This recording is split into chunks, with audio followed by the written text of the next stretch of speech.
Pernah nggak sih kita ngerasa capek banget ngadepin perilaku anak yang rasanya kok gitu-gitu aja di kelas?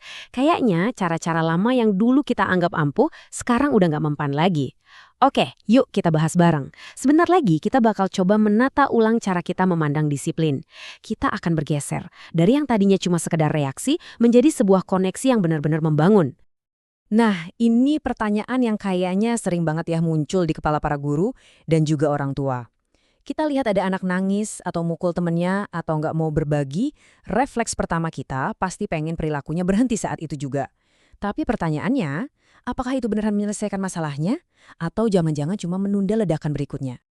Coba deh, seberapa sering kita dengar atau mungkin ya kita sendiri yang ngucapin kalimat ini. Ada anak gak mau pinjemin pensil terus otomatis kita kasih label dia pelit. Nah, ini sebenarnya cuma contoh kecil dari sebuah pola pikir yang jauh lebih besar. Sebuah, katakanlah, buku panduan lama yang mungkin udah saatnya kita update.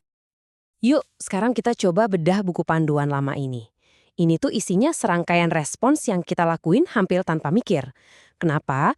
Ya karena mungkin dulu kita juga dididiknya begitu. Fokus utamanya adalah kepatuhan instan. Tapi seringkali kita jadi abai sama apa yang sebenarnya terjadi di dalam diri si anak. Nah, alur pikir lama itu kira-kira kayak gini. Semuanya dimulai dari asumsi. Pas kita ngasih label anak nakal karena dia mukul temennya, respons kita otomatis ya menghukum. Tujuannya ya biar perilaku itu berhenti saat itu juga. Tapi coba deh kita renungin lagi. Apa sih yang sebetulnya anak pelajari dari proses kayak gini? Sekarang, kita akan melakukan satu pergeseran kecil aja, tapi dampaknya luar biasa besar. Dan inilah inti dari semua pembahasan kita. Satu perubahan kecil ini bisa mengubah segalanya. Dan inilah dia pergeserannya. Dari anak ini lagi nyusahin saya menjadi anak ini lagi mengalami kesulitan. Kelihatan kan bedanya? Yang pertama itu fokusnya ke kita, seolah-olah kita ini korban. Yang kedua, fokusnya ke anak.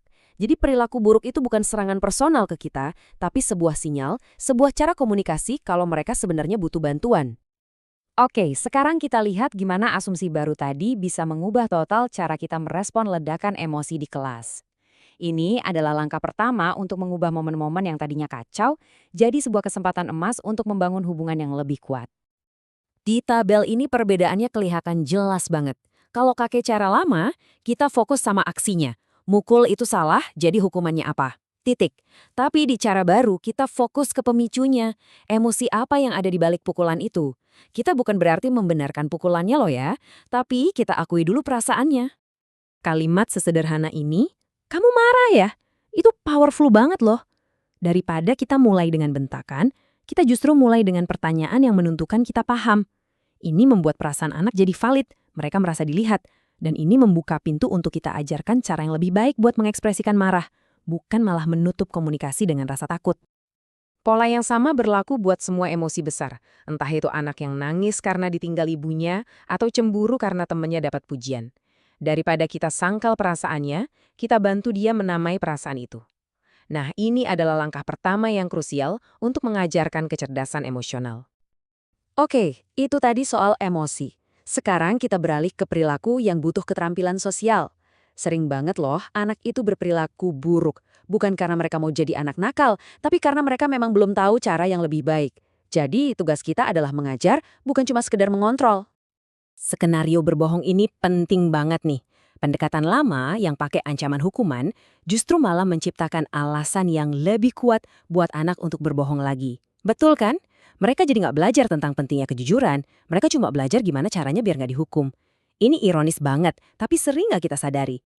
Nah, kalimat ini, di sini aman untuk jujur, itu menciptakan apa yang disebut keamanan psikologis.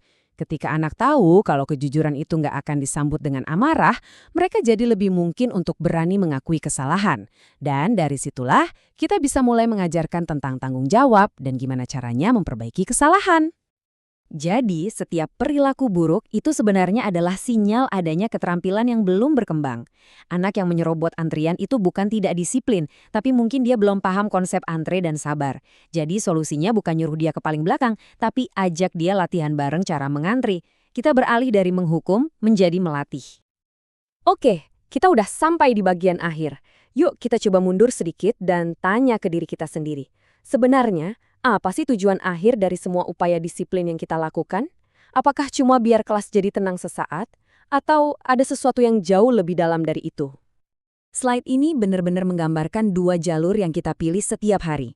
Jalur lama, yang di sebelah kiri, mungkin bisa bikin anak patuh dalam jangka pendek, tapi landasannya rasa takut. Sementara jalur baru yang di kanan, itu membangun karakter untuk jangka panjang. Anak jadi bisa mengatur emosi, punya empati, dan berani bertanggung jawab atas perbuatannya. Jadi, gimana cara praktisnya? Ada 3 langkah sederhana yang bisa kita ingat. Pertama, lihat aksinya. Sadari apa yang terjadi tanpa buru-buru menghakimi. Kedua, temukan perasaannya. Coba tebak kenapa dia begitu, apa yang dia rasakan.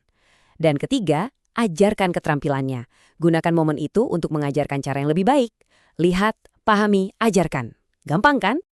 Pada akhirnya, inilah pilihan yang kita hadapi setiap hari, di setiap interaksi kita dengan anak-anak. Apakah kita mau mereka patuh hanya karena takut dihukum? Atau kita mau membekali mereka dengan keterampilan untuk menghadapi dunia sosial dan emosional mereka dengan percaya diri? Jawaban kita atas pertanyaan inilah yang akan membentuk bukan cuma suasana kelas hari ini, tapi juga masa depan mereka.